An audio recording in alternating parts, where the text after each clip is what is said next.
Hello दोस्तों, नमस्कार। मैं अनुराग आज़ाद आपकी भारतीय संविधान एवं राज्य व्यवस्था का जो क्रम हम लोग बढ़ा रहे हैं उसमें हम लोग भारत का संवैधानिक विकास देख रहे हैं। भारत के संवैधानिक विकास में हमने जो है 1853 का एक्ट डिस्कस कर लिया था और ये भी बता दिया था कि 1853 के एक्ट के माध्यम से हमने आपको बताया कि उसमें जो 1835 का जो अस्थायी विधि जो एक सदस्य मैकाले और विधि आयोग का गठन किया गया था, मैकाले को 1853 में अस्थायी सदस्य बना दिया जाता है और कंपनी के जो 24 कोर्ट ऑफ डायरेक्टर्स थे उनकी संख्या घटा के 18 कर दी जाती है और उसमें भी 6 लोगों को सीधा ब्रिटिश सम्राट चयन करता था। फिर क्या होता है, 1853 के एक्ट के हिसाब से भारत में रूल होता रहता है। फिर 1857 की क्रांति हो जाती है। 1857 की क्रांति के बाद भारत में स्थितियां बदलती हैं और उसी क्रम में सीधा सीधा ब्रिटिश ताज ने कंपनी के जो प्रभाव थे भारत में उसको शून्य कर दिया और भारत का शासन जो है सीधे ब्रिटिश ताज के हाथ में चला जाता है। और ब्रिटिश जो ताज के हाथ में जाता है शासन, उसके बाद जो संवैधानिक प्रावधान किए गए उनके नाम बदल दिए गए। अभी तक जो थे वो या तो चार्टर एक्ट थे या तो सामान्यतः आप लोगों को हमने एक्ट के नाम पे इंट्रोड्यूस कराया है। अब जो होंगे वो या तो भारत परिषद अधिनियम होंगे या तो भारत शासन अधिनियम होंगे। तो जो पहला एक्ट हम लोग पढ़ने जा रहे हैं, 1857 में क्रांति होती है। लगभग आप इतिहास में देखेंगे कि जो 1857 की क्रांति थी वो सफल भी थी और असफल भी थी। और असफल इसलिए थी कि जो है वो हमको स्वतंत्रता दिला नहीं पाई पूर्ण रूप से और उसका जो एक नेतृत्व था वो सही नेता या सही लोगों के हाथ में, मतलब ये तो हम नहीं कह सकते हैं कि वो लोग सही नहीं थे, पर जो है नेतृत्व का अभाव था। उसके कारण और भी कई कारण तत्कालीन कारण बने जिसकी वजह से वो क्रांति जो है असफल हुई। फिलहाल ये इतिहास का टॉपिक है, इसको इतिहास में हम लोग डिस्कस करेंगे। फिर हम आपको ये बताने जा रहे हैं कि 1853 के माध्यम से जो एक्ट में भारत में केंद्रीय विधान परिषद बन गई थी और उसमें 12 सदस्य हो गए थे। अब क्या होता है कि जो 1858 का जो भारत परिषद अधिनियम आ रहा है वो सीधे सीधे कहाँ से आ रहा है, ब्रिटिश ताज के अकॉर्डिंग आ रहा है। ब्रिटिश ताज मतलब सीधा सीधा ब्रिटिश संसद द्वारा बनाया जाएगा। अभी तक जो था वो कंपनी द्वारा बनाया जाता था। तो अब हम लोग देखेंगे कि भारत में जो 1858 का एक्ट, तो हम लोग देखने चल रहे हैं भारत परिषद अधिनियम 1858।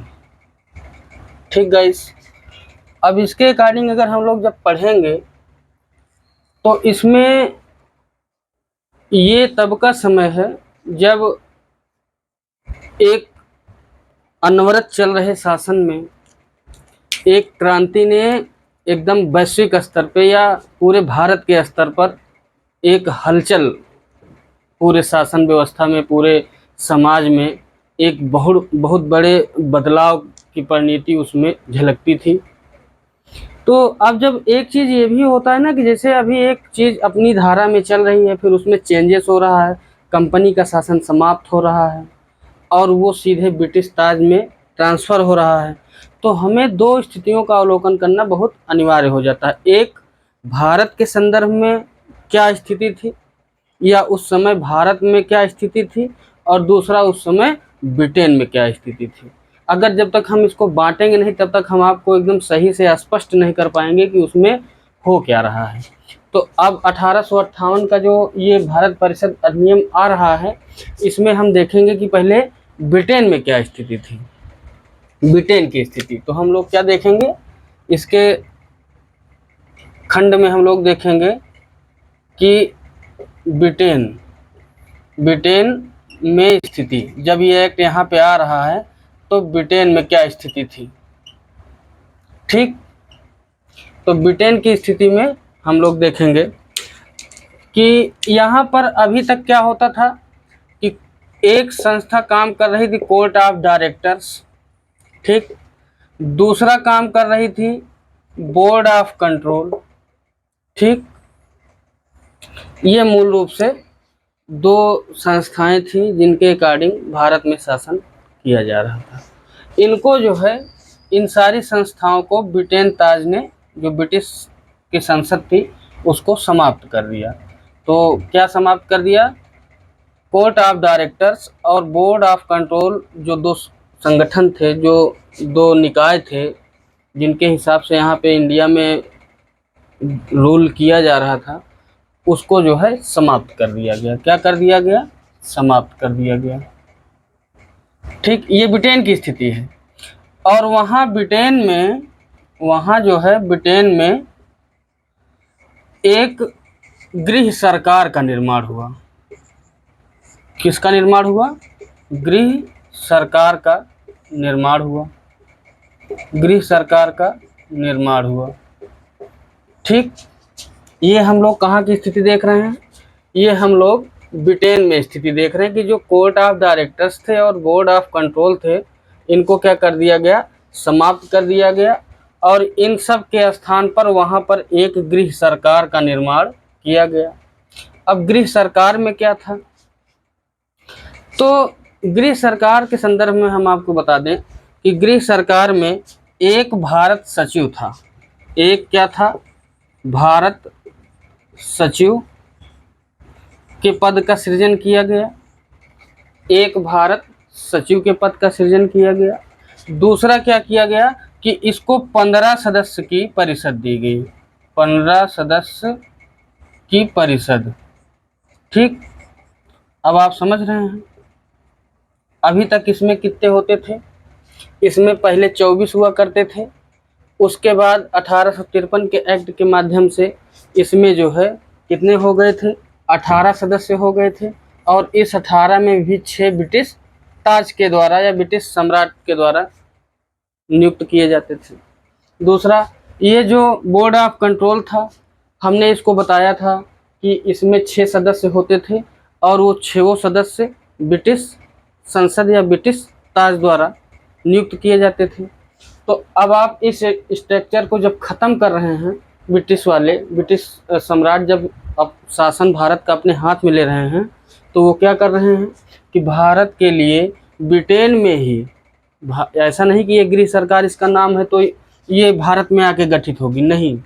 ये ब्रिटेन में ही एक गृह सरकार का निर्माण किया गया और उसके लिए एक भारत सचिव का पद बनाया गया और दूसरा उसको 15 सदस्य की एक परिषद दे दी गई। अब ये भी पूछा जा सकता है कि ये कौन होता था? तो ये ब्रिटेन, ये जो ब्रिटिश संसद थी, ब्रिटिश संसद का मंत्री होता था। क्या होता था? मंत्री होता था। जो, अब आप हमको कमेंट करके ये बताइए कि किसी ब्रिटिश संसद का मंत्री और किस एक्ट के माध्यम से भारत के राजनीतिक कार्यों में या प्रशासनिक कार्यों में सबसे पहले हमको इंट्रोड्यूस कराया गया था, ठीक। तो ये क्या हो गया कि कोर्ट ऑफ डायरेक्टर्स और बोर्ड ऑफ कंट्रोल जो संस्थाएं थीं या जो समितियां, जो मतलब इकाइयां थीं, इनको समाप्त कर दिया गया और उसके स्थान पर ब्रिटेन में गृह सरकार का निर्माण हुआ भारत के लिए। और उसमें एक भारत सचिव और 15 सदस्य की परिषद दे दी गई। अब साथ ही साथ अब हम ये देखेंगे कि अच्छा, ये तो हो गया ब्रिटेन के हिसाब से। अब भारत में क्या स्थिति बनी? अब आप देखिए कि भारत में स्थिति, ठीक। ये 1858 की बात कर रहे हैं। 1857 की क्रांति को भी ताज़ा हुआ है दमन किए हुए। तो 1858 का अधिनियम आ गया। इसको भारत परिषद अधिनियम या भारत शासन अधिनियम के नाम से भी जाना जाता है। तो ब्रिटेन की ये स्थिति बनी। दूसरा, भारत में क्या स्थिति बनी? भारत में जो गवर्नर जनरल था, गवर्नर जनरल को वायस राय बना दिया गया। वायस राय कहा जाने लगा। वायस राय कहा जाने लगा। अब आप देख रहे हैं कि साइकोलॉजिकल तरीके से साइकिल जो अपने दिमाग में एक सेटअप होता है कि हम लोग ये देखते हैं कि जैसे अब भारत में जो जितनी दमनकारी नीतियाँ या जितने भी कठोर से कठोर रूल इस्टेब्लिश किए गए उनको गवर्नर जनरल के नाम से जाना गया। ठीक, अब हम जो है ब्रिटिश ताज के हाथ में सत्ता जा रही है तो उसने गवर्नर जनरल का पद नहीं खत्म किया, बस गवर्नर जनरल को क्या कहा जाने लगा, वायस राय। क्यों? क्योंकि उस एक शब्द से भारत के लोगों में एक कुंठा हो जाती थी कि ये गवर्नर जनरल फिर है, गवर्नर है। समझ में आया बात? तो उसको क्या कहा जाने लगा, वायस राय कहा जाने लगा। ठीक, दूसरा क्या कहा जाने लगा, अब जो गवर्नर जनरल है इसको क्या कहा जाने लगा भारत में, वायस राय कहा जाने लगा। दूसरा अब क्या होता है इसमें, इसमें होता है कि जो ये पहला वायस राय बनता है, पहला वायस राय, पहला वायस राय कौन था, पहला वायस राय जो गवर्नर जनरल था उसको क्या बना दिया गया, वायस राय कहा जाने लगा। मतलब किसी अलग पद का सृजन नहीं किया गया, उसी गवर्नर जनरल को वायस राय कहा जाने लगा। तो आपसे सीधा सीधा क्वेश्चन बनता है कि जब जान रहे हैं कि ये गवर्नर जनरल का पद जो है वायस राय बन गया, तो उतनी समय का जो गवर्नर रहा होगा उसी को वायस राय कहा गया होगा। तो क्वेश्चन पूछ लिया जाता है कि भारत का पहला वायस राय कौन था, तो वो क्या था, जो भारत का अंतिम गवर्नर जनरल था वही पहला वायस राय होगा। जैसे आपने देखा होगा बंगाल के संदर्भ में हमने बताया था कॉर्नवालिस के विषय में, हेस्टिंग के विषय में, और फिर दूसरा हमने कॉर्नवालिस के विषय में तो वो बताया था जो वीटो पावर उसको मिल रही थी, सेनापति जो बना था। और विलियम बेंटिंक के संदर्भ में क्या बताया था हमने आपको, वो आप कमेंट करके बताएंगे। ठीक है, तो क्या हुआ, पहला वायस राय, पहला वायस राय कौन बना, लॉर्ड कैनिंग। ठीक, कौन बना, लॉर्ड कैनिंग। अब यही लॉर्ड कैनिंग जो हैं वो दिसंबर 1858 को, ये डेट याद रखिएगा, ये डेट बहुत इम्पोर्टेंट है, कि जो महारानी विक्टोरिया का घोषणा पत्र था वो लॉर्ड कैनिंग ने इलाहाबाद के मिंटो पार्क में पढ़ा था। उसको कब पढ़ा गया था, तो 1 दिसंबर 1858 को लॉर्ड कैनिंग द्वारा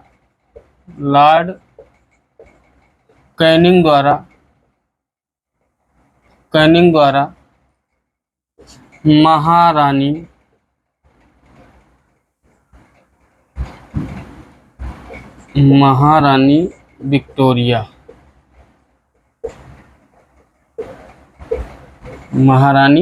लॉर्ड कैनिंग द्वारा महारानी विक्टोरिया का घोषणा पत्र कहाँ पढ़ा गया, सॉरी हमने क्वेश्चन आंसर के फॉर्म में कर दिया आपके सामने।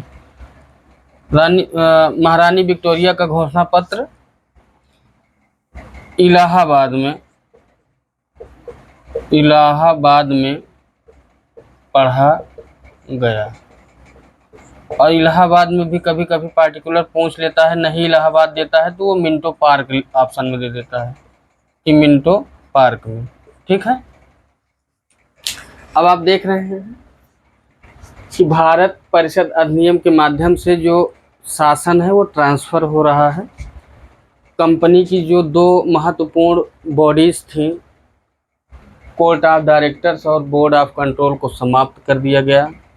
उसके स्थान पर ब्रिटेन में ही भारत के लिए एक गृह सरकार की रचना होती है और उस रचना में भारत के गृह सरकार के लिए एक भारत सचिव जो ब्रिटिश संसद का मंत्री होता था, दूसरा उसको 15 सदस्य की एक परिषद दी गई।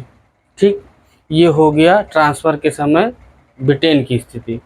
और भारत में क्या स्थिति है, जिस शब्द से इतने जिस शब्द विशेष से इतने सारी दमनकारी नीतियों का भारत की जनता में आक्रोश भरा था, उसको जो है उन्होंने नाम चेंज कर दिया। गवर्नर जनरल को वायस राय कह दिया गया। लोगों को लगने लगा कि अब व्यवस्था समाप्त हो रही है। जैसे एक सेटअप हो जाता है, हम लोग जैसे निर्दयी निर्दयी निर्दयी शब्द सुन रहे हैं, तो जब किसी के साथ में निर्दयी शब्द लगा दिया जाता है तो एक इफेक्ट ये पड़ता है कि यार ये आदमी बहुत खराब मानसिक स्थिति का है ना। तो वैसे ही गवर्नर जनरल को लेकर के भारत की जनता में जो संताप था, उसको कम करने के लिए गवर्नर जनरल का नाम बदलकर वायसराय कर दिया गया। ठीक है। और दूसरा, इसमें फीचर में इसके कुछ नहीं कम हुआ था, वो वैसे ही काम करता था जैसे गवर्नर जनरल करता था। फिर अब चूंकि गवर्नर जनरल को वायस राय कहा जाने लगा है भारत में, तो क्वेश्चन पूछ लेता है कि पहला वायस राय कौन था? लॉर्ड कैनिंग था। ये आपसे क्वेश्चन बनता है। और फिर ये भी बन जाएगा कि भारत का अंतिम गवर्नर जनरल कौन था? तब आप क्या बताएंगे? लॉर्ड कैनिंग ही था। ठीक है ना। 1 दिसंबर 1858 को यही लॉर्ड कैनिंग महोदय महारानी विक्टोरिया का जो शासन का प्रारूप था, उसको उन्होंने एक घोषणा पत्र के माध्यम से ये कहा कि आप जाइए, भारत में अब शासन ट्रांसफ़र हो रहा है और भारत में जो शासन की रूपरेखा होगी वो किस प्रकार होगी, उसको एक पत्र के माध्यम से भेजा गया और उसको जो है इलाहाबाद के मिंटो पार्क में लॉर्ड कैनिंग द्वारा पढ़ा गया और उसी को महारानी विक्टोरिया का घोषणा पत्र भी कहा जाता है। इतनी बात समझ में आ गई कि महारानी विक्टोरिया को का घोषणा पत्र इलाहाबाद में पढ़ा गया और मिंटो पार्क में, और किसके द्वारा पढ़ा गया? लॉर्ड कैनिंग के द्वारा। और कब पढ़ा गया? तो 1 नवंबर, ये 1 नवंबर है, सॉरी 1 नवंबर 1858 को। ठीक है। अब क्या होगा? ये अब भारत के लिए एक गृह सरकार का निर्माण हो गया। ये जो था भारत की स्थिति थी, ये ब्रिटेन की स्थिति थी। इतनी सारी चीज़ें आप लोगों को हमने स्पष्ट किया। अब जो है, जो अगला एक्ट आएगा, आपने हायरार्की जो हमने दिया था आपको शुरू की क्लास में, जो ऑर्डर दिया था, उसी के अकॉर्डिंग हम लोग चलेंगे। उसमें फिर अगला जो एक्ट आता है वो 1861 का आता है। तो अब हम लोग देखेंगे 1861 का।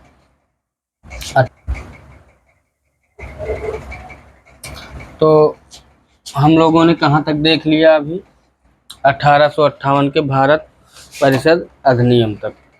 आपको मूल रूप से इसमें जो है जो पढ़ना है, अब आगे जो एक्ट आएंगे वो भारत परिषद अधिनियम के नाम से जाने जाएंगे।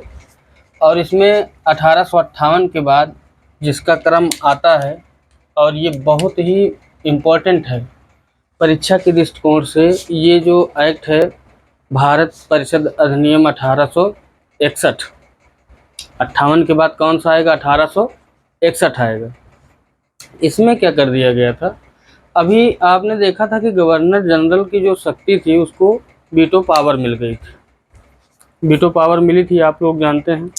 और वीटो पावर गवर्नर जनरल को किस एक्ट के प्रावधानों में मिली, ये आप कमेंट करके बताइएगा। अब इसमें क्या होगा कि जो गवर्नर जनरल है उसको जो है अध्यादेश जारी करने की शक्ति मिल गई।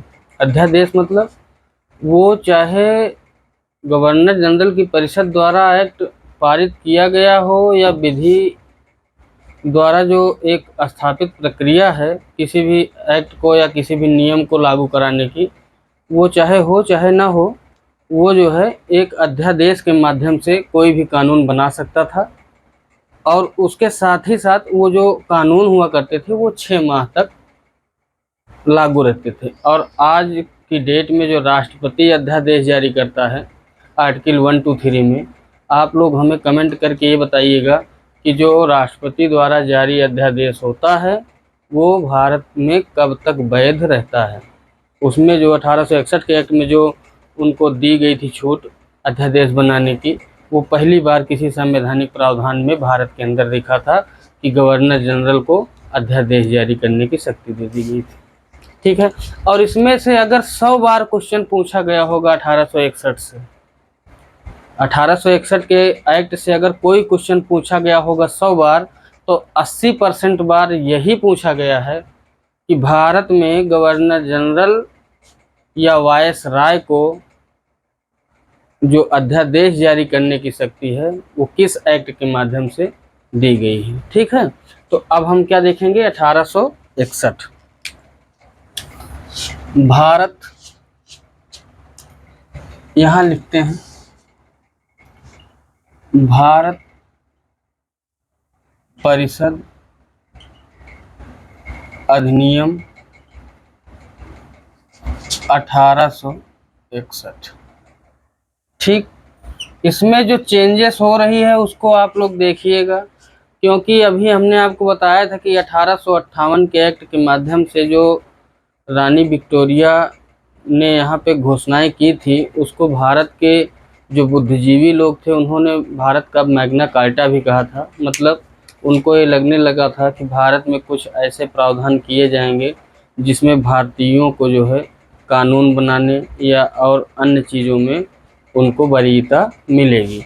तो ऐसी कुछ झलक इसमें दिखी भी, पर ये आप पूर्णतः नहीं कह सकते हैं कि जो ब्रिटिश ताज के हाथ में शासन जाने से जितनी रियायत भारतीयों को मिलनी चाहिए थी उतनी नहीं मिली, पर कुछ झलक यहीं से स्टार्ट हो जाती है और उसको आप हमारे साथ ही साथ अध्ययन करते हुए चलिए कि 1861 में क्या होता है। ठीक है, तो 1861 के एक्ट के माध्यम से पहला काम जो होता है, भारत परिषद अधिनियम 1861 के माध्यम से जो पहला काम होता है वो ये होता है कि भारत अधिनियम, जिससे यह भारत में पहला ऐसा अधिनियम था जिसमें सहयोग की भावना पे जोर दिया गया। ठीक है, सहयोग की भावना पे जोर दिया गया और इसमें पहला काम क्या किया गया, पहला काम ये किया गया, ये कहा गया जो पूरा टीम टाम था उधर का, हमने बताया था बोर्ड ऑफ कंट्रोल या कोर्ट ऑफ डायरेक्टर्स, ये सब हटा के ब्रिटेन के अंदर गृह सरकार का निर्माण कर दिया गया था। वो तो ब्रिटेन के अंदर का प्रावधान था। यहाँ क्या था, यहाँ जो था वो गवर्नर जनरल। जब अब मैं गवर्नर जनरल लिख रहा हूँ इसका मतलब आप वायसराय से ये टच कर लीजिएगा कि 1858 के बाद गवर्नर जनरल को वायसराय कहा जाने लगा था, तो हम लिखेंगे गवर्नर जनरल ही। तो गवर्नर जनरल प्लस 5 लोगों की परिषद भारत के लिए दी गई। ठीक है, वो तो ब्रिटेन में था गृह सरकार, गृह सरकार का गठन ब्रिटेन में हुआ था। भारत में कौन करेगा शासन स्थानीय रूप से, वो क्या कौन था, भारत परिषद, मतलब गवर्नर जनरल और 5 परिषद की एक 5 सदस्यों की एक परिषद दी गई। सॉरी, यहाँ पे हमने जो है 5 सदस्यों की 5 सदस्यों की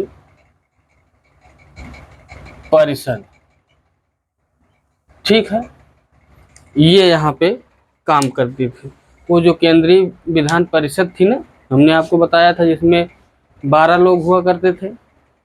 अब उन्हीं में क्या किया गया कि कुछ भारतीयों को भी स्थान दिया गया। तो इसमें कहा गया कि गवर्नर जनरल प्लस परिषद अपनी, मतलब ये जो गवर्नर जनरल प्लस 5 सदस्यों की परिषद है, इसमें जो है इसमें 6 से 12 सदस्य, 6 से 12 सदस्य अतिरिक्त ले सकता है। ठीक है, क्या कर सकता है, ये जो गवर्नर जनरल प्लस 5 सदस्यों की जो परिषद है इसमें 6 से 12 सदस्य अतिरिक्त ले सकता है। ठीक है, परंतु एक कंडीशन इसमें दे दी गई, परंतु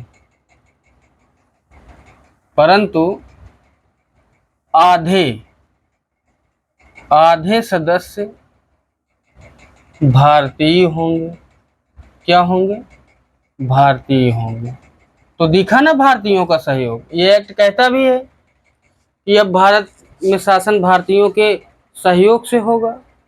क्यों, क्योंकि भाई सत्ता परिवर्तन हुआ है, कुछ थोड़ी बहुत तो नरम दिली दिखानी पड़ेगी, क्योंकि जो है वो जो आंदोलन के प्रभाव हैं, कोई जनता अगर किसी समाज में या किसी भूखंड में या किसी शासन या किसी सम्राट के खिलाफ अगर आंदोलित होती है तो उसके पीछे, समझ रहे हैं, कम से कम आप 100 साल का बैकग्राउंड महसूस कर सकते हैं कि 100 साल कोई परेशान हुआ होगा। फिर सबको ऐसा थोड़ी होता है कि ऐसे उठेंगे और क्रांति कर देंगे, नहीं, जब एकदम सर के ऊपर पानी चढ़ जाता है तब आदमी क्रांति करने पे मजबूर होता है।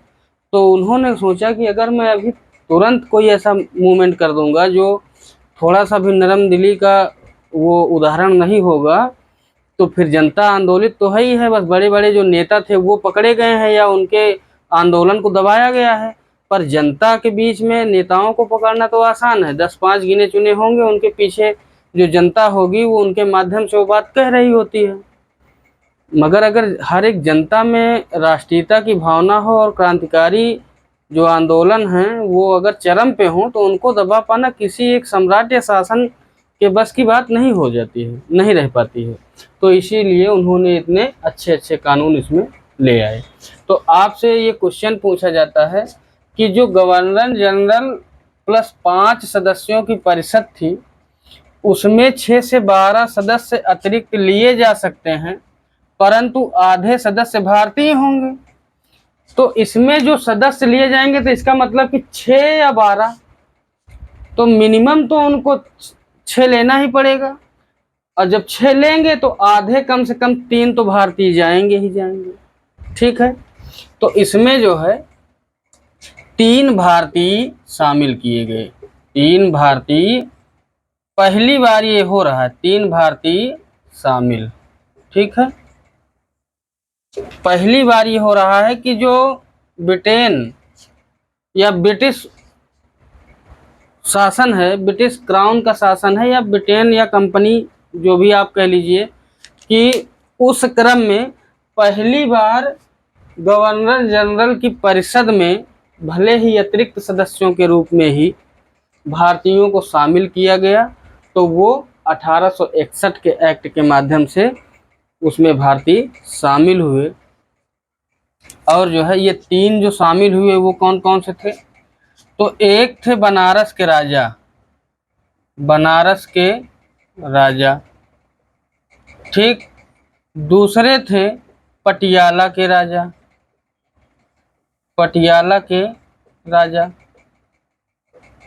और तीसरे थे सर दिनकर राव, सर दिनकर राव। ठीक है, इतनी बात समझ में आई कौन कौन था? इसमें जो है 3 भारतीय शामिल कर दिए गए, बनारस के राजा थे, पटियाला के राजा थे और सर दिनकर राव भी।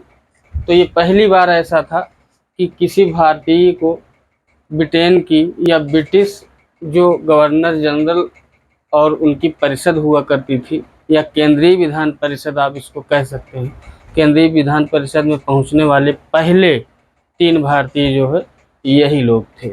ठीक है, अब आगे इसमें और क्या किया गया? इसमें किया गया कि जो है ये तो पहला प्रावधान था। दूसरा क्या हुआ? दूसरा ये हुआ कि जो है गवर्नर जनरल को अध्यादेश जारी करने की छूट दी गई। गवर्नर जनरल को अध्यादेश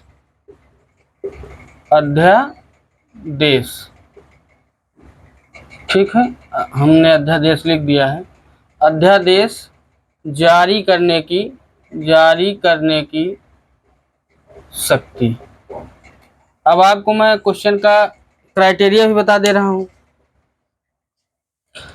आरओ या पीसीएस या किसी भी स्टेट पीसीएस में अगर क्वेश्चन यहाँ से पूछा जाएगा तो ये पूछा जाएगा कि जो गवर्नर जनरल और उनकी परिषद, या उनसे ये कह दिया जाएगा कि केंद्रीय विधान परिषद में पहली बार भारतीय किस एक्ट के, किस शासन या किस परिषद अधिनियम के अंतर्गत शामिल किए गए, तो वो ये पूछ लेगा।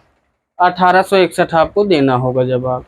दूसरा ये भी पूछ सकता है कि भारत परिषद अधिनियम के तहत 1861 के तहत गवर्नर जनरल की परिषद में कौन सदस्य भारतीय शामिल कौन सा ऐसा सदस्य भारतीय है जो शामिल नहीं था या शामिल था? अगर शामिल नहीं था ऑप्शन देगा तो 3 तो इनको दे देगा, चौथा कोई दूसरा दे देगा। आपको ये जानना होगा कि भाई बनारस के राजा थे और पटियाला के राजा थे और सरदिनकर राव थे। ठीक है, ये 3 शामिल थे, जो चौथा होगा वो शामिल नहीं था। और जब पूछेगा कि कौन शामिल थे तो 3 जो है कोई दूसरे को दे देगा, एक सरदिनकर राव जी को दे देगा। तो आपको चिन्हित करना होगा। और यूपीपी, आरपीएफ या ऐसे वनडे एग्जाम जो छोटे छोटे एग्जाम हैं उसमें सीधा क्वेश्चन शूट करता है कि किस एक्ट के माध्यम से गवर्नर जनरल को अध्यादेश जारी करने की शक्ति दी गई, तो आपको देना होगा भारत परिषद अधिनियम 1861। ठीक है, और डीप का क्वेश्चन आपको बता देते हैं। चलो, अब यहीं पे पहली बार यह भी प्रावधान किया गया कि जो गवर्नर जनरल होगा, गवर्नर जनरल को भारत के अंदर नए राज्यों का गठन, अब आपसे अभी हम पूछेंगे कुछ नए राज्यों का गठन, सीमाओं में परिवर्तन, ठीक, और वहाँ पे गवर्नर जनरल या प्रशासकों की नियुक्ति का परिवर्तन या प्रशासकों की नियुक्ति, कहाँ लिखें, यहाँ लिख दे रहे हैं, परिवर्तन या प्रशासकों की नियुक्ति,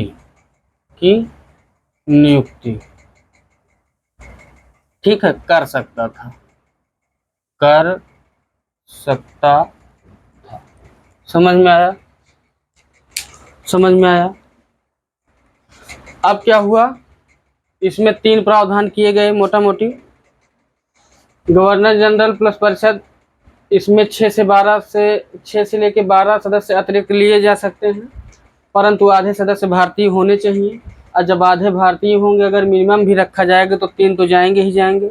तो वो 3 प्रथम बार ब्रिटिश जो परिषद है उसमें शामिल कोई 3 भारतीय थे। वो कौन थे? ये तीनों थे।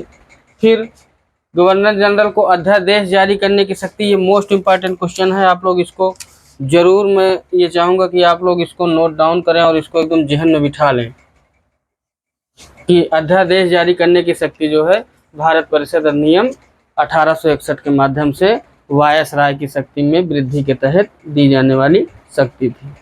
ठीक है, इतनी बात समझ में आई। आप लोगों ने देखा कि केंद्रीय विधान परिषद में क्या चेंजेस हुए, भारतीय शामिल कर दिए गए। दूसरा, गवर्नर जनरल की शक्तियों में क्या इजाफा किया गया, अध्यादेश जारी करने की शक्ति दे दी गई। और गवर्नर जनरल भारत के अंदर नए राज्यों का गठन वगैरह करने के लिए जो है वो सक्षम हो गया। एक प्रावधान आप लोग ऐसे मौखिक में बोल दे रहा हूँ, उसको लिख लीजिएगा कि जो है वो जो विधान परिषद की कार्यवाही है उसके नियम भी गवर्नर जनरल बना सकता था, और उसी के अकॉर्डिंग कैनिंग ने ही विभागीय प्रणाली शुरू की थी और उसको बाद में मान्यता मिल गई थी। ठीक है, तो विभागीय जो प्रणाली है उसका विभागीय कार्यवाही जो प्रणाली है उसका भी जनक कौन है, वो जो है यहीं से मिलता है, लॉर्ड कैनिंग के माध्यम से। ठीक है, समझ में आया। और जो है आप इतनी चीज़ें आप लोग बिल्कुल जो है ध्यान में रखिएगा। और जो है चलिए हम आगे कुछ और जिक्र कर लेते हैं। अब क्या हुआ, इतनी बात समझ में आ गई। इसी में यहीं से मिटा के लिख दे रहे हैं यहाँ से। इसी में एक प्रावधान और किया गया, आपको याद होगा जो प्रांतीय गवर्नर हुआ करते थे मद्रास और बम्बई के हुआ करते थे, हमने बताया था कि प्रांतीय गवर्नर हुआ करते थे। तो प्रांतीय गवर्नरों को 1726 के एक्ट के माध्यम से विधि बनाने की शक्ति दी गई थी। फिर उसको 1833 के एक्ट के माध्यम से विधि बनाने की शक्ति ले ली गई थी। कब? जब एक विधि सदस्य गवर्नर जनरल की परिषद में मैकाले के रूप में आ जाता है तब। ठीक है। फिर इसमें जो है, फिर इस एक्ट के माध्यम से 1861 के एक्ट के माध्यम से इसमें जो है नया प्रावधान जुड़ता है।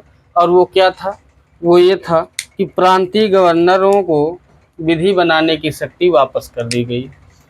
प्रांतीय गवर्नर और प्लस परिषद, आप लोग तो जानते ही हैं कि प्रांतीय गवर्नर को 3 सदस्य की एक परिषद दी गई थी, ये तो पता ही होगा। तो प्रांतीय गवर्नर प्लस परिषद को विधि निर्माण की शक्ति, विधि निर्माण की शक्ति वापस कर दी गई, की शक्ति वापस कर दी गई। ठीक है। तो आप लोगों ने समझ लिया कि भारत परिषद अधिनियम के तहत क्या किया गया। आप ये मत समझ लीजिएगा कि ये जो है, जो 3 सदस्य थे गवर्नर जनरल प्लस परिषद में, जो भारतीय थे, उनको बहुत ज़्यादा अधिकार मिल गया था। उनका अधिकार नगण्य के बराबर था। वो जो है एक सामान्य विधि निर्माण प्रक्रिया में सिर्फ मतदान अकेले कर सकते थे। ठीक है। और आप ये देख रहे हैं कि उसके पहले से ही गवर्नर जनरल को वीटो पावर है। दूसरा, उसको अध्यादेश की शक्ति दे करके भी मुक्त कर दिया गया। तो ऐसी स्थिति में अगर भारतीय कोई अपना काम करना भी चाहे तो क्या कर पाएंगे? पर ये था कि जो है उनको जो है स्थान मिला पहली बार, तो ये एक अच्छा काम था। आशा है इतनी बात समझ में आ गई होगी। समझ में आ गई हो तो फिर हम चलें अगले एक्ट की तरफ। तो अब चलिए चलते हैं अगले एक्ट की तरफ। या तो आप लोग एक चीज़ ये समझ लीजिए पहले कि जो है 1861, अब जो है हम लोग देख रहे हैं कि भारत परिषद अधिनियम 1861 की जो मुख्य बातें थी, कुल जमा बातें, तो यहाँ पे हम लोग ऐसे लिख लेते हैं। आप लोगों को एक बार रिवाइज भी हो जाएगा कि जो है इसमें कुल जमा बातें क्या थी, किस एक्ट के माध्यम से? 1861 के एक्ट के माध्यम से। पहला, केंद्रीय जो विधान परिषद है, केंद्रीय विधान परिषद, ठीक है ना, केंद्रीय विधान परिषद में 3 भारतीय शामिल हो गए, भारतीय शामिल हो गए। अब आप लोग ये देखिएगा कि शामिल हुए हैं, पर ये जो है अतिरिक्त सदस्य हैं। 3 भारतीय शामिल हो गए। दूसरा, गवर्नर जनरल को अध्यादेश जारी करने की शक्ति, दे दी गई। ठीक है। अब आप लोग एक चीज़ ये भी बताइएगा, या मैं ही बता देता हूँ कि आज के समय में जो राष्ट्रपति अध्यादेश जारी करता है, तो उसका जो आर्टिकल है वो कौन सा आर्टिकल है? आर्टिकल 123। ठीक है ना। गवर्नर जनरल को अध्यादेश जारी करने की शक्ति मिल गई। दूसरा क्या हुआ इसमें? ये हुआ कि जो प्रांतीय गवर्नर थे, प्रांतीय गवर्नर को विधि बनाने की शक्ति वापस कर दी गई। विधि निर्माण की शक्ति पुनः दी गई। ठीक है, समझ में आया? ये जो है दूसरा बात हो गया। अच्छा, इसी में एक चीज़ और ये नोट कर लीजिए कि प्रांतों में विधान परिषदों का गठन कर दिया गया था। अब प्रांतीय गवर्नर भाई जब विधि बनाएगा तो विधान परिषद बनेगी। तो प्रांतों में भी सॉरी, मैं बहुत जल्दी लिखने के चक्कर में राइटिंग सही नहीं हो पा रही है। तो प्रांतों में विधान